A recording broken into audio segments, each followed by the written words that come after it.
میرے پیارے آقا صلی اللہ تعالی علیہ وسلم کے پیارے دیوانوں، شہید کا بڑا اونچا مرتبہ ہے، شہید کا بڑا اونچا درجہ ہے، اور یہ بھی ذہن کے اندر رہے، اللہ کی راہ میں قتل کیے جانے والے تو شہید ہیں ہی، لیکن اس کے علاوہ بھی پروردگار کے پیارے حبیب صلی اللہ علیہ وسلم نے شہادت کے زمرے میں کچھ لوگوں کو شامل فرمایا۔ آقا کریم رؤوف الرحیم علیہ التحیۃ والتسلیم نے صحابہ کرام علیہم الرضوان سے خود دریافت فرمایا اور ارشاد فرمایا، تم اپنے مسلمان بھائیوں میں سے کس کو شہید گمان کرتے ہو؟ تو صحابہ کرام علیہم الرضوان نے عرض کیا،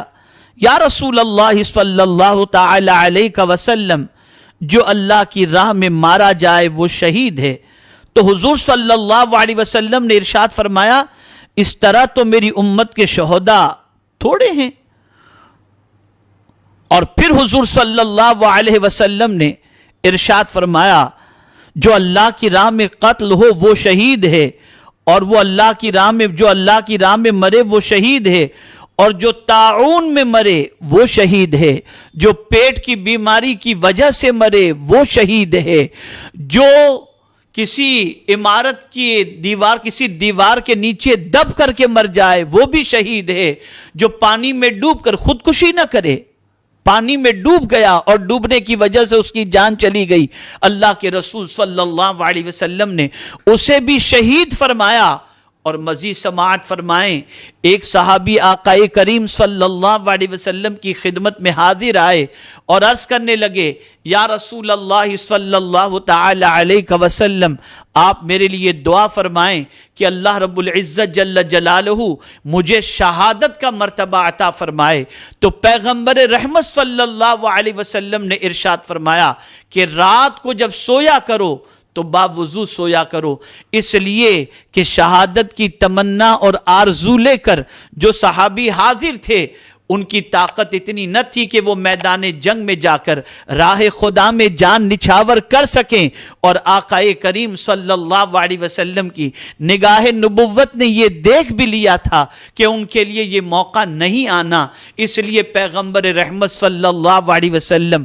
کا دربار وہ عظیم دربار ہے جہاں سے کسی کو لا کہنا سوال ہی نہیں ہوتا۔ اب مانگنے والے نے اس طرح کی موت مانگی تھی جو شہادت کی موت تھی، تو پیغمبر رحمت صلی اللہ علیہ وسلم نے فرمایا، رات کو جب سویا کرو تو باوضو سویا کرو۔ ایک رات وہ باوضو سوئے اور سوتے ہی رہ گئے، صبح پتہ چلا کہ ان کی روح پرواز کر چکی ہے اور ان کا وصال ہو چکا ہے۔ پیغمبر رحمت صلی اللہ علیہ وسلم کی بارگاہ میں جب ان کے انتقال کی اطلاع دی گئی تو آقا کریم صلی اللہ علیہ وسلم نے ارشاد فرمایا، جو شخص بھی وضو کی حالت میں اس دنیا سے کچھ کر جائے اللہ تعالیٰ اسے بھی شہادت کا مرتبہ عطا فرماتا ہے۔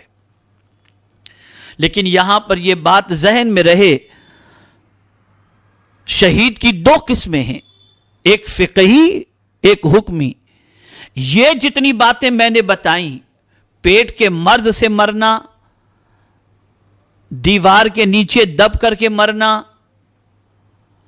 اسی طریقے سے سفر میں مرنا، اسی طریقے سے پانی میں ڈوب کر مرنا، یعنی خودکشی نہ کرنا بلکہ یوں ہی پانی میں ڈوب گیا اور ڈوب کر کے ہلاک ہو گیا، مر گیا۔ اسی طریقے سے کسی عورت کا ڈیلیوری کے وقت مر جانا، زچگی کے عالم میں مر جانا،